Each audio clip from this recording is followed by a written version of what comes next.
दोस्तों नमस्कार। मैं श्री राजेश इंडोलॉजी के सत्र में आप सबका स्वागत करता हूं।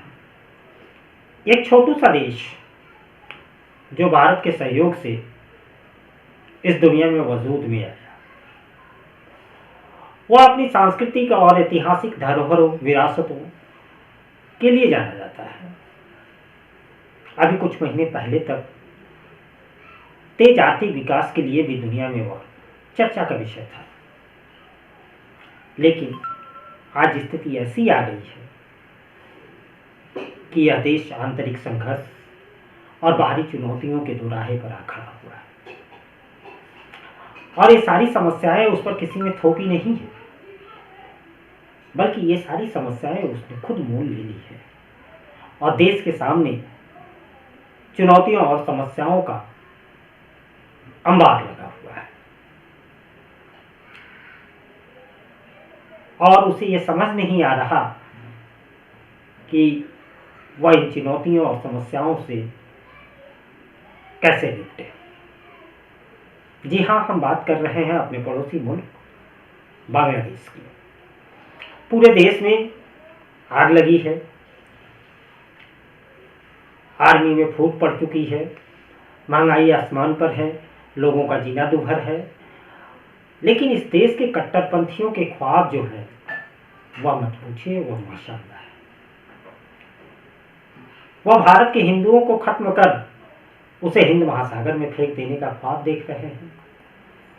दरअसल यह मामला जो है वह बांग्लादेश के एक मौलाना की उकसावे भरी तकरीर से संबंधित है, जिसमें उस मौलाना ने बांग्लादेश से भारत के खिलाफ गज़वा-ए-हिंद करने की बात कही है। अभी तक ये गज़वा-ए-हिंद की बात केवल उसके सहोदर पश्चिमी पाकिस्तान से ही आया करते थे, लेकिन अब बांग्लादेश के भी ख्वाब आसमान उठने लगे हैं। अब वहाँ से भी गज़वा-ए-हिंद की बातें अब आनी शुरू हो रही है।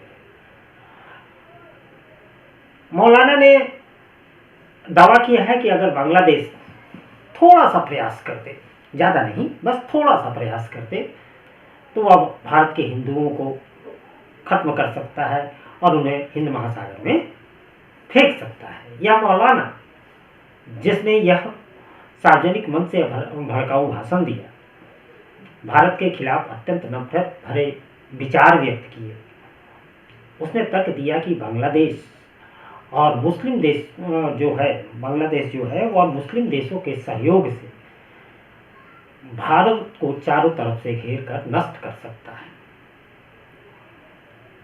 लेकिन यह चिंताजनक है, इसलिए नहीं कि कोई मौलाना उठ खड़ा हुआ है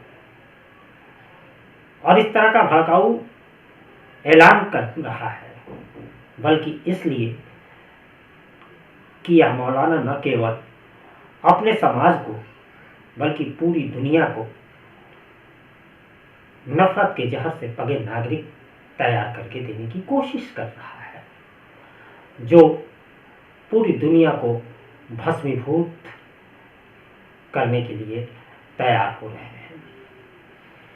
बांग्लादेश में ऐसे कई मौलाना हैं जो धार्मिक कट्टरता को बढ़ावा दे रहे हैं, और एक अकेले बांग्लादेश की समस्या नहीं है। यह दक्षिण एशिया के लगभग जो भी मुस्लिम डोमिनेटेड देश हैं, समाज है, वहाँ ऐसे कट्टरपंथी मौलाना आपको आसानी से मिल जाएंगे। ये मौलाना अक्सर अपने अनुयायियों को धर्म के नाम पर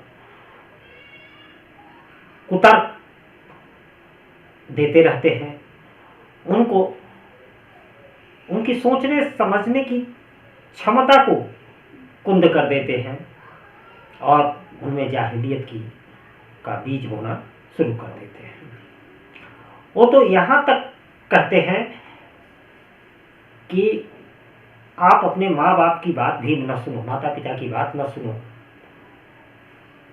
बल्कि मैं जो कह रहा हूँ वह पूरी तरह से मजहबी बात है और इसका अनुसरण करो। जबकि वास्तव में देखा जाए तो ये मौलाना मजहब की जो सही बातें हैं वो उन्हें खुद नहीं समझ में आती तो वो दूसरे को क्या समझाएंगे।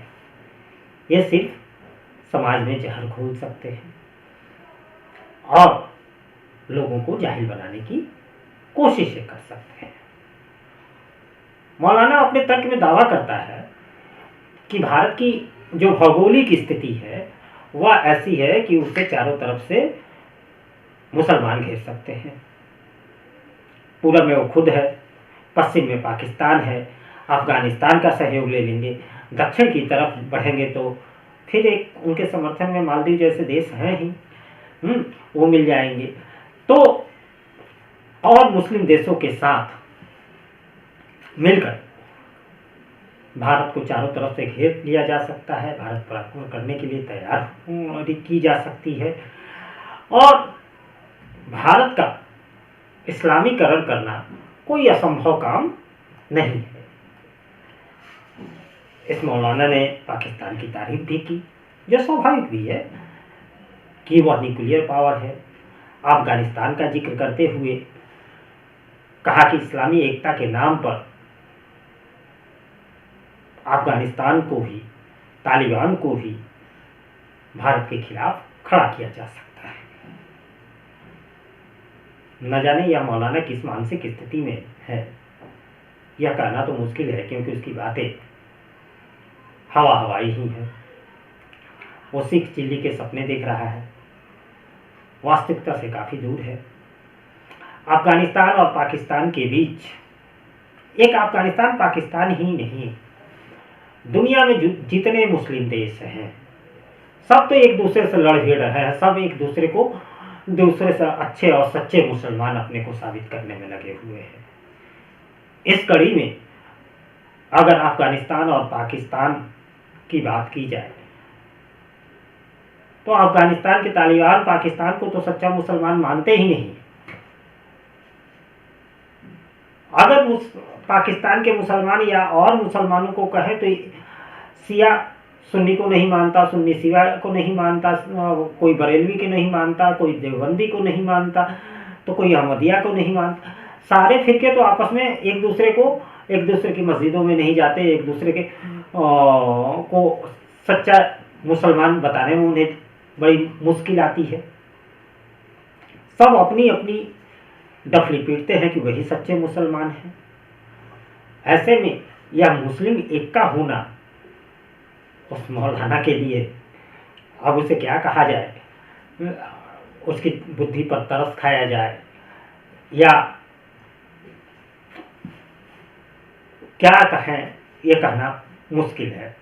थोड़ा दिक्कत हो ही रही है, समझ रहे होंगे आप, क्योंकि ऐसे लोगों को कुछ कहा नहीं जा सकता।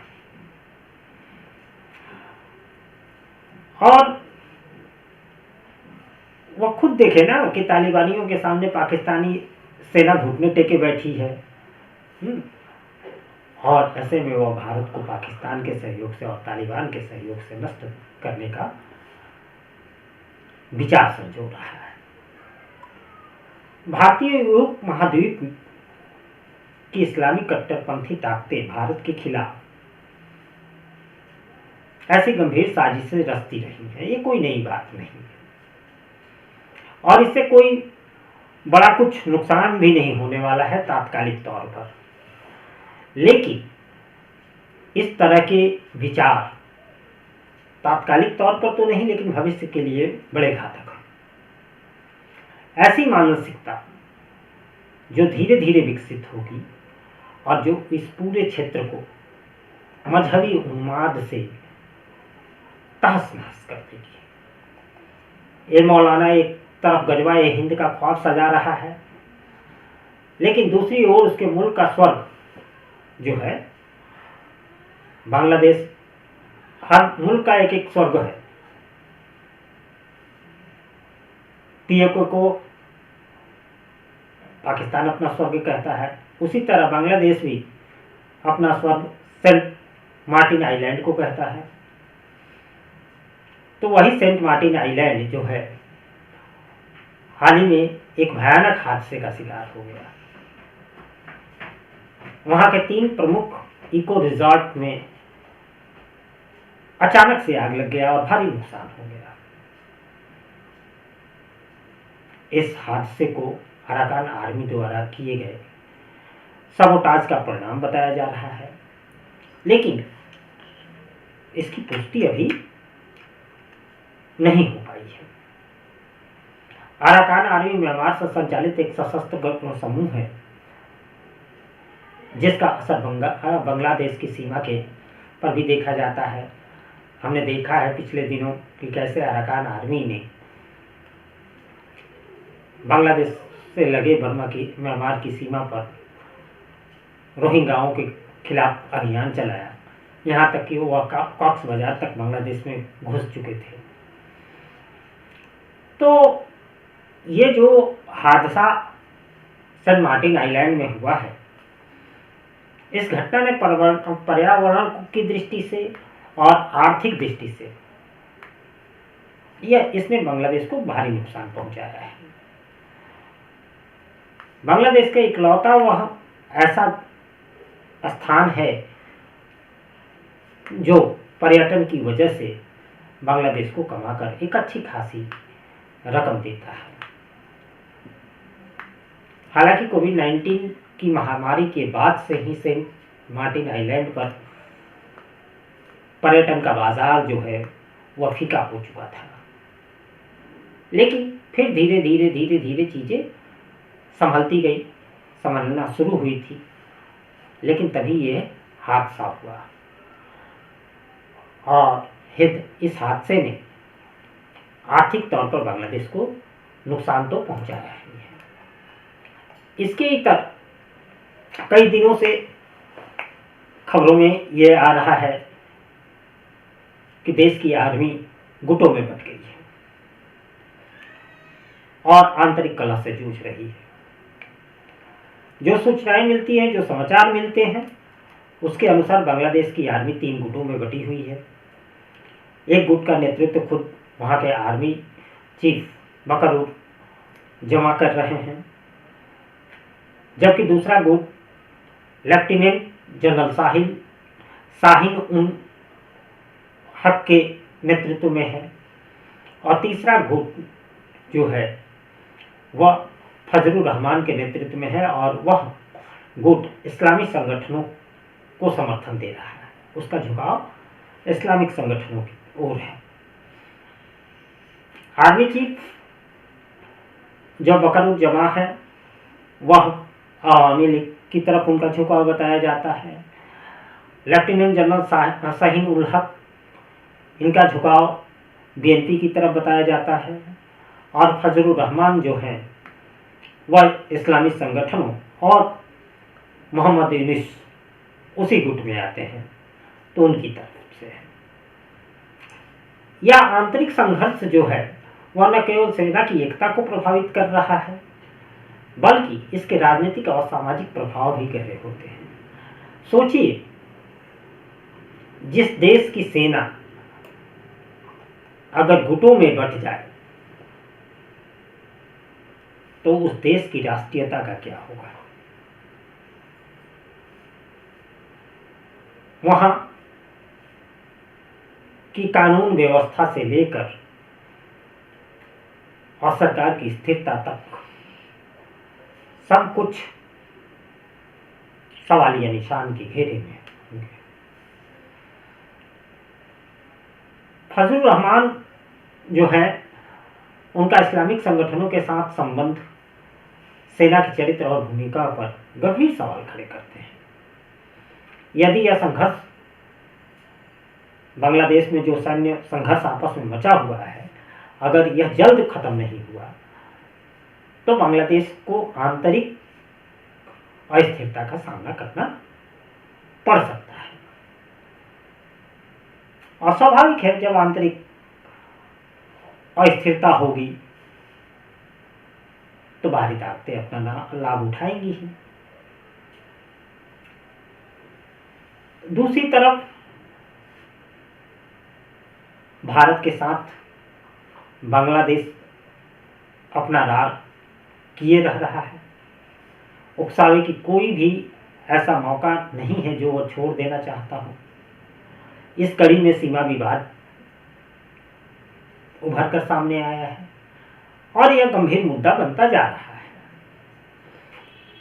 भारत ने एक तरफ से स्पष्ट रूप से कहा है कि वह बांग्लादेश की आपत्तियों के बावजूद सीमा पर फेंसिंग का काम जारी रखेगा।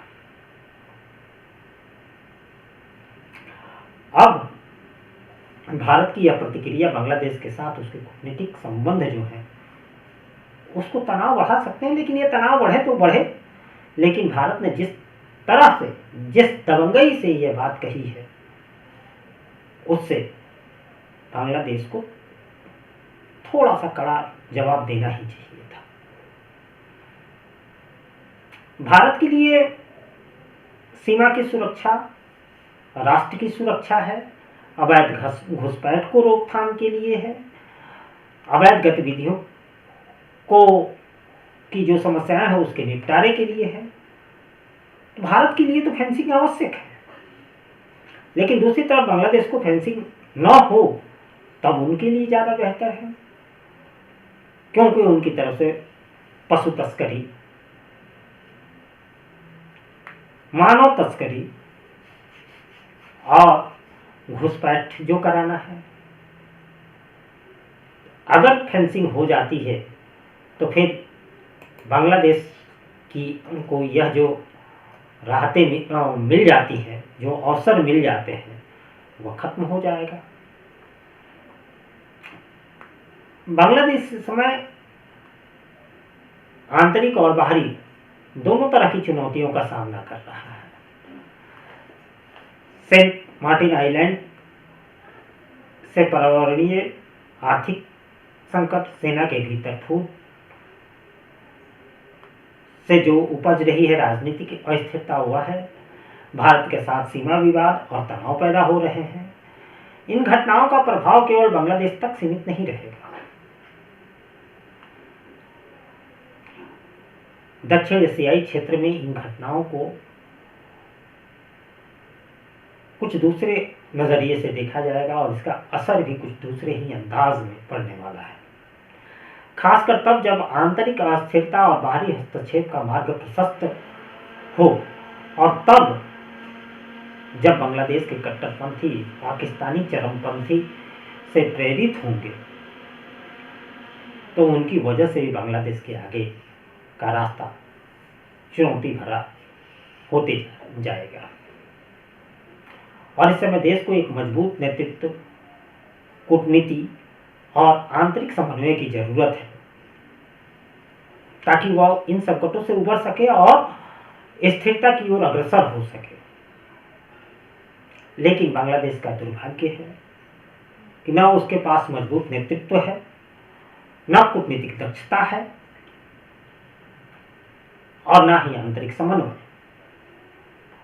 तिस पर तुल रहा ये कट्टरपंथी मुल्ला। अल्लाह भला करे बांग्लादेश का। नमस्कार।